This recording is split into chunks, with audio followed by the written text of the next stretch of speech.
The rain had just stopped. A golden hush settled over the quiet evening as I sat by the window with a warm cup of tea in my hand, watching the world slow down. My bones ached the way they always do when the weather shifts, but it wasn't unwelcome. It was familiar, like an old friend tapping at my shoulder. Across the living room, my 6-year-old grandson was on the floor, playing with the wooden blocks I had carved for him years ago. His laughter echoed in soft bursts, sweet and untainted. My son and his wife had arrived an hour earlier. They claimed they just wanted to spend time together as a family, bring the boy to see me. But something about their visit felt different. I noticed it in the way my son spoke. Rushed, clipped, lacking warmth. He made subtle digs at the house being too big for one old man, and mentioned how expensive upkeep must be at your age. His wife barely smiled, only glanced at me now and then with tight lips and eyes that scanned the room too often. I've lived long enough to know when kindness is just a costume. Still, I didn't want to assume the worst. They were my family, after all. I had changed this boy's diapers, paid for my son's college, helped with their mortgage, covered them when they were drowning in debt. I had forgiven so much. I sipped my tea and turned toward the window again. That's when I felt a small tug on my sleeve. I looked down. My grandson had crept up beside me, his little fingers gripping the edge of my cardigan. He leaned in, voice barely above a breath. "Grandpa," he whispered, eyes wide and serious, "my parents are taking your money tonight." I blinked. Time stopped. He was 6, too young to lie about something so heavy, too innocent to understand the full weight of what he'd just said. But his eyes, those eyes didn't waver. I gently placed my tea down, brushed a hand over his hair, and gave him a quiet nod. Inside, something shifted, and I knew tonight would not go the way they planned. I didn't flinch. My heart may have stumbled, but my face didn't show it. The boy was still looking up at me, waiting for comfort, for approval, maybe just for my eyes to tell him he did the right thing. And he had. I reached down and pulled him into a soft hug, warm and steady, letting my chin rest gently on his tiny shoulder. "Thank you for telling me," I whispered into his hair. He nodded against my chest, and just like that, he was off again, lost in his world of blocks and pretend battles, as if nothing world-altering had been said. But I remained frozen. My eyes traced the rim of the teacup on the table, but my mind had already pulled away, sinking through years of memory, through silent holidays, cold glances, empty thank yous. I had given so much, quietly, willingly. I had let my son take the reins, let him make decisions, let him make mistakes. Because that's what love does. It gives, even when the receiving hands grow greedy. I remember the first time I bailed him out. He had just married her, my daughter-in-law, and the business failed within months. He didn't ask. He just showed up at my door with that look of shame and entitlement. I gave him the money. I told him it was okay. Again and again. It was never about the money. It was about watching my family spiral into something unfamiliar. Seeing warmth replaced with expectation. Feeling like an ATM rather than a father. But tonight they had crossed a line they couldn't uncross. The boy, my sweet grandson, he didn't know what he had done. But in that one sentence, in that whisper, he had handed me a gift. The truth. Unfiltered. Undeniable. And now, I couldn't pretend not to know. I couldn't allow blindness to wear the mask of love anymore. I glanced toward the hallway, where shadows from the living room stretched like fingers across the floor. They were in there, talking softly, waiting for nightfall, perhaps, waiting for me to fall asleep. I stood slowly, walked to the bookshelf, and opened the drawer no one knew existed. If they wanted a silent war, I was done staying silent. The drawer creaked open, and with it, the past seemed to unspool in front of me. It started 5 years ago, the day my son showed up, frantic, eyes bloodshot, tie askew. His startup had crumbled. Bad investments, he said. The market shifted, he said. But what I remember most wasn't his words. It was how he didn't cry. He didn't break. He just sat there, expecting. I didn't hesitate. I gave him everything I could. Drained half my savings to keep him from losing the house, wrote a quiet check to cover his debts, paid the school fees for their son. And when he said they needed more to bounce back, I believed him. I wanted to believe him. Because when your child says, "I just need one more chance," you give it. That's what fathers do. What I didn't notice at the time was how the thank yous started disappearing. How visits became less about seeing me and more about what they could get done while they were here. Borrowing tools, checking documents, hinting at inheritance as though it were a game of waiting. The warmth faded slowly. My son's tone grew sharper. My daughter-in-law stopped pretending altogether. She once laughed in my kitchen and said, "This house is practically ours anyway." I chuckled along, pretending it was a joke, pretending I didn't feel the sting. Then came the day I offered to help again, not because they asked, but because I saw them struggling. My son barely met my eyes. He just said, "Well, it's about time," as if my help was overdue. I should have drawn the line there, but I didn't. I told myself that maybe age was making me paranoid, that love means giving without keeping score. But tonight, with my grandson's whispers still echoing in my chest, I see it clearly. The warmth I thought was love, it was a transaction. An agreement I never signed. A mask they wore when they needed me, and took off when they didn't. I ran my fingers over a folder inside the drawer labeled contingency. I had started it 2 years ago, half out of instinct, half out of fear. I never thought I'd need it. But now, as the house settled into its evening hush, I realized I wasn't protecting my money anymore. I was protecting my legacy from my own blood.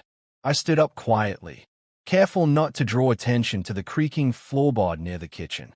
The house was still, too still. I could hear their voices faintly through the hallway, murmuring plans master's laughter. I moved toward the study, the room no one else was allowed to enter. The key was always tucked behind the bookshelf's 3rd volume of Emerson's essays. My hands were steady as I unlocked the drawer, not with fear, but with clarity. Inside were the documents I had been assembling for years, just in case. Trust papers, power of attorney, a second set of account numbers they didn't know existed. I sat down at the desk, pulled out my laptop, and began the quiet dismantling of their plan. First, I logged into my bank account and transferred the remaining liquid assets into an offshore account, one I'd opened the year I first felt their grip tighten. Then I canceled every automatic payment tied to the joint support account. I flagged certain activity, froze backup cards, and removed both their names from every trust beneficiary list. Next came the locks. I opened the smart home app and reset every entry code. The spare keys they'd copied wouldn't work by morning. Then I picked up the phone and dialed an old number. My lawyer, Thompson, answered on the second ring. "I was wondering when you'd call," he said. I didn't explain much, just gave him the go-ahead to update the will, shift the remaining assets into a restricted family trust, and prepare the restraining clauses we had once joked about but never filed. Before I closed the drawer, I pulled out 3 envelopes. One for the bank, with full authorization to notify me of any unusual access attempts. One for Thompson, a handwritten note of gratitude for believing me long before there was reason to. And one for my grandson. Inside, I wrote, "What you did tonight was brave. I want you to grow up knowing that truth matters, even when it's small and whispered. One day, this house, and everything tied to it, will be yours, not because of inheritance, but because of honesty." I sealed it with shaking hands, not from age, but from the weight of what I was finally letting go of. By the time the clock struck midnight, I was ready. The house had fallen into that uneasy quiet, the kind that arrives just after fake good nights and before real intentions come to life. I sat in the dark of my bedroom, a single lamp glowing faintly behind me, laptop open, camera feed on full screen. They thought I was asleep. On the hallway camera, I saw them pass the guest room, tiptoeing like children stealing cookies. But this wasn't childhood mischief. This was theft in slow motion. My son glanced over his shoulder, holding a small flashlight. His wife followed closely, her arms crossed tightly, lips pressed into a line of impatience. They paused at the study door. He reached under the rug, the old hiding place for the key. His brow furrowed when he didn't find it. She whispered something sharp. He tried the doorknob, surprised to find it unlocked. They stepped inside. I switched to the interior camera, discreetly mounted in the study's bookshelf, facing the desk. It captured them in full.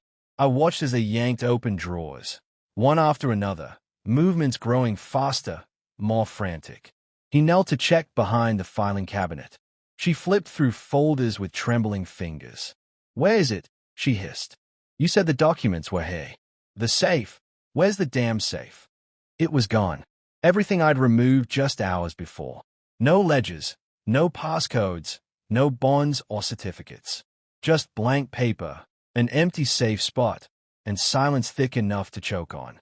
My son cursed under his breath. He must have moved it. He knew.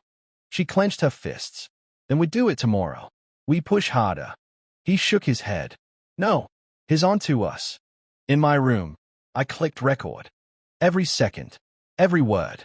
Stored, backed up, not for revenge, not even for legal proof. For truth. For the day my grandson grows up and wonders what really happened. They left the room 5 minutes later, quieter than they came, unaware their betrayal now lived in memory and motion. As they walked past my door, I closed the laptop softly and leaned back into the silence. They had come for everything, but all they left with was nothing. Morning sunlight filtered through the kitchen blinds, painting soft lines across the tablecloth. The air smelled of toast and orange marmalade. I poured myself a cup of tea, moving with the same deliberate calm I always did. My son sat across from me, scrolling through his phone, feigning ease. His wife was buttering toast, though her hand moved slower than usual. My grandson sat beside me, sipping warm milk from his blue dinosaur mug, completely unaware that this morning would be different. "Sleep well?" I asked, looking at both of them with a gentle smile. They nodded. She said, "Didn't hear a thing all night. Quiet place you've got here." Her tone was too light, her eyes avoiding mine. I took a long sip of tea, then set my cup down with a quiet click. My hands didn't tremble. I reached into my cardigan pocket and pulled out my phone. Calmly, I unlocked it and placed it face up on the table. No drama, no warning, just one tap, and the video began to play. The audio filled the room. Her voice first. "Where is it? You said the documents were here." Then he must have moved it. He knew. The toast knife froze in midair. My son slowly lifted his gaze, face draining of color. His wife's jaw clenched. I paused the video midway. The silence was deafening. Even the birds outside seemed to still. Then, quietly, I asked, "Is there something you'd like to explain?" Neither spoke. My grandson looked between us, confused by the tension but sensing the shift. I gently placed a hand on his shoulder, reassuring. He didn't need to be afraid. Not today. My son opened his mouth, closed it, then finally said, "Dad, it's not what you think." I raised a hand, stopping him. "No lies," I said softly. "Just truth. That's all I'll accept now." His wife stood abruptly, knocking over her chair. "We were just looking. You've been so secretive lately." "I had reason," I replied. They both stared at me, unsure what to do next, how to salvage a plan that had already burned to ash. I looked at my grandson and smiled. He had started it with a whisper. Now, I would finish it with silence. My son slammed his hand on the table, the sound slicing through the stillness like a gunshot. The teacups rattled. My grandson flinched. "We deserved it," he shouted, eyes blazing. "After everything we've been through, everything I've sacrificed, you owe us. You think this life just happened on its own? You think I didn't earn a piece of it? I didn't move, didn't blink." He paced now, like a storm searching for something to destroy. "I work hard. I failed, yes, but I tried. And when I needed help, you gave it like it was some charity. Then you hoarded everything back. You watched us struggle." His wife finally stood beside him, arms crossed, tone sharp and bitter. "We thought you were going to die anyway," she said coldly. "We were just preparing. You can't take it with you, can you? What's the point of keeping it all locked away when your own family is drowning?" The room was still. Even the boy didn't move now. He looked up at me, his small hands gripping the edge of the table. His eyes searched mine, uncertain. I turned to him, only him. The others might have raised their voices, but this boy, he had raised the truth. "You told me the truth," I said softly, my voice the only calm in the storm. "That's courage. Real courage. And you didn't do it to get anything. You did it because you knew something was wrong." He blinked, slowly, and nodded, just once. I placed my hand over his. "Thank you." My son's jaw tightened. "You're really going to side with a 6-year-old? "No," I said without looking at him. "I'm siding with honesty, with decency, with the only person in this room who had nothing to gain and still chose to do what's right." His wife scoffed and grabbed her purse, already halfway to the door. My son hesitated. "I'm not punishing you," I added, still facing the boy. "I'm protecting what's left of this family. And him." My son stared at me. The anger in his eyes had turned to something else. Regret, maybe, or shame. But it was too late now. This house, this name, this legacy, it would live on. Just not through them. By mid-morning, the paperwork was already in motion. The moment they walked out my front door in a fury, I made one final call to Thompson, my lawyer of nearly 2 decades. He didn't ask questions. He already knew. The documents we'd prepared for one day were now stamped urgent. All of my assets, the house, the land, the savings, the bonds, had been quietly placed into a secure family trust the night before. The trust had one beneficiary, my grandson, with clear clauses stating that his parents were to have no legal access or control, now or in the future. By noon, the legal notice was delivered to their address. Thompson drafted it himself. It was sharp, professional, and cold. "All financial involvement from Mr. Gregory Hammond has been formally severed. You are hereby barred from any future claims against his estate. Any attempt to do so will be considered a breach of trust and will be met with immediate legal response." Their reaction came quickly. Angry phone calls. Dozens of them, none of which I answered. By the following day, I received confirmation from the bank. All accounts with joint contributions I had once opened to help my son manage his debts, frozen. No further withdrawals. No access.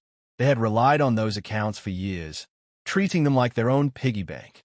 Now, they were sealed behind legal glass. I didn't gloat. I didn't rejoice.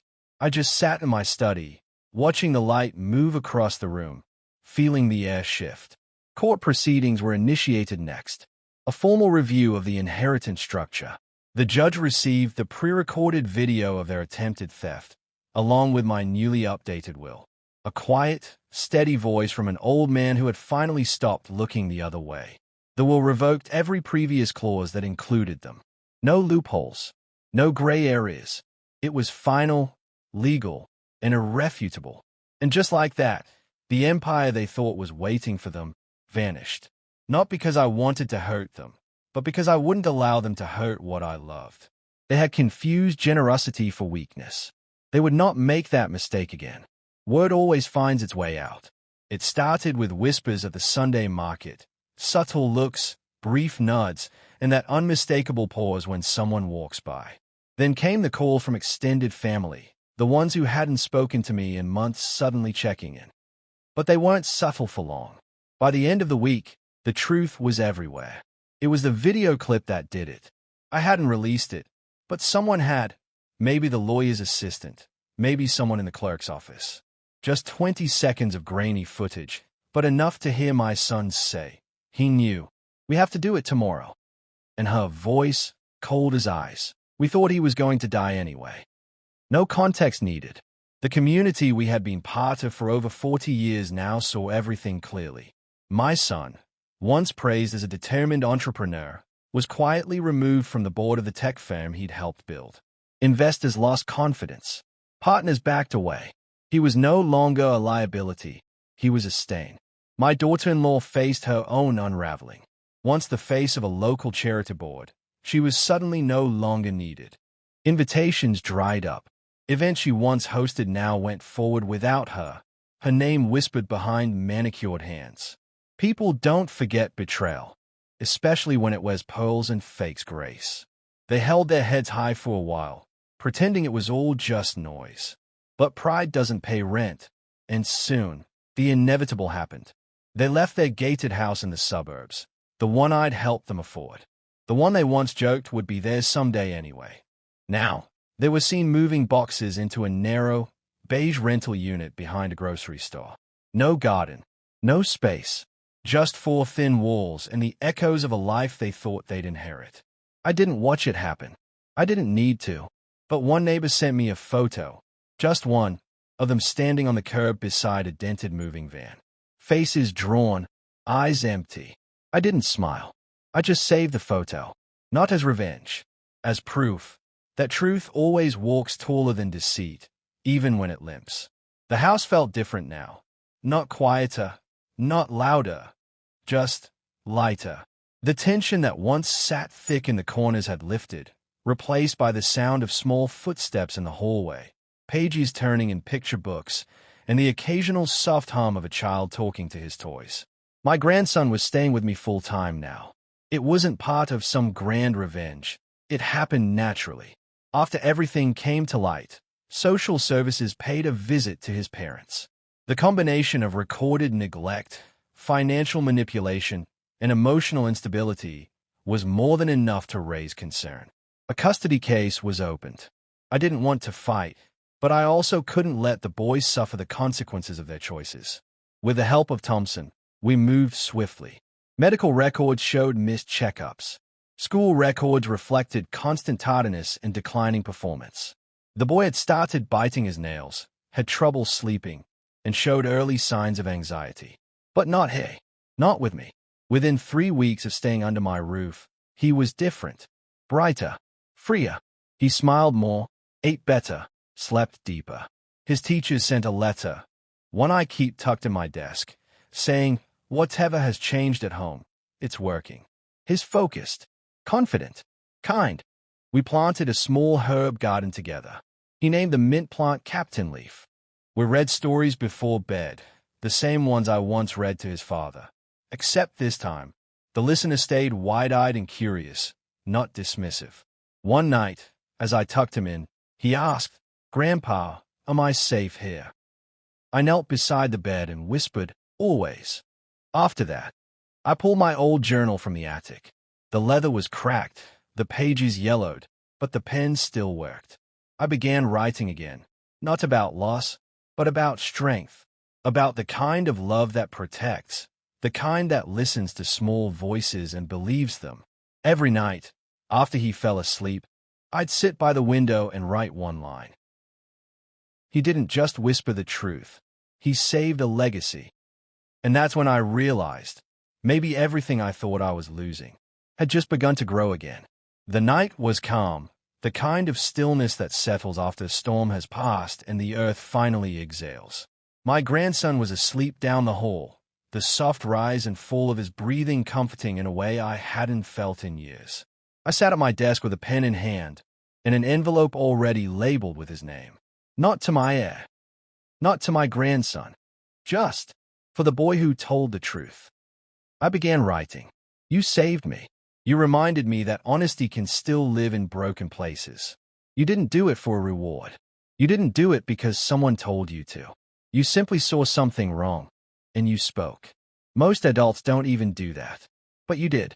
And because of you, I saw clearly again. I remembered who I was." I paused and looked at the photograph beside me, a picture of him holding a small potted plant, his hands muddy, his eyes proud. "Captain Leaf," I continued, "the world can be confusing. People may try to make you believe that silence is safer than truth. But you've already proven that your voice matters, that it can protect, reveal, even rescue. I want you to carry that with you, not just in your words, but in your choices, in how you love and how you lead." I folded the letter gently, sealed it, and placed it in the safety file marked for him to open on his 18th birthday. Then I turned to the final paperwork, the will. I had Thompson revise it earlier that week, and now it was official. Everything I owned, the house, the land, the savings, and even the garden, would belong to him. Not now, not soon, only after he turned 25, and only after he finished college. The trust had conditions, not because I didn't believe in him, but because I did. Because I wanted him to become something more than a survivor of betrayal. I wanted him to grow into the man who could lead, protect, and pass on something even greater than a name. Legacy is not in wealth. It's in the kind of heart that tells the truth, even when no one's listening. And he had that already. The late afternoon sun cast a golden hue across the porch as I rocked gently in my old wooden chair. The boards beneath me creaked with every motion, not in protest, but in rhythm, a sound I had grown to love, like the ticking of a life lived fully, steadily, honestly. Out on the lawn, my grandson laughed as he chased a paper airplane, his bare feet brushing over the grass I'd planted decades ago. He was taller now, growing into himself, confident, curious, free. The garden behind him had bloomed more this year than any other. Maybe it was the boys' laughter, maybe it was the peace in this place. Or maybe it was just that the weeds, the quiet, choking kind, had finally been pulled out of the root. I reached for my cup of tea and sipped it slowly, letting the warmth settle into my chest. I didn't need noise. I didn't need applause. Just this moment. Just the sight of a child who had no idea that one whisper had changed the course of our lives. In the stillness, I reflected, not with bitterness, but with clarity. They tried to take everything I had. But in the end, what they lost was far greater. They lost their name, their honor, their place. But I had gained something they never understood: truth, and the quiet, unwavering presence of a boy who chose right when no one was looking. I looked out again, and the boy saw me watching. He waved, and I waved back. Nothing dramatic, just connection, just legacy, carried in the smile of someone who still believes the world can be good. Maybe it can. Maybe, in the right hands, it already is.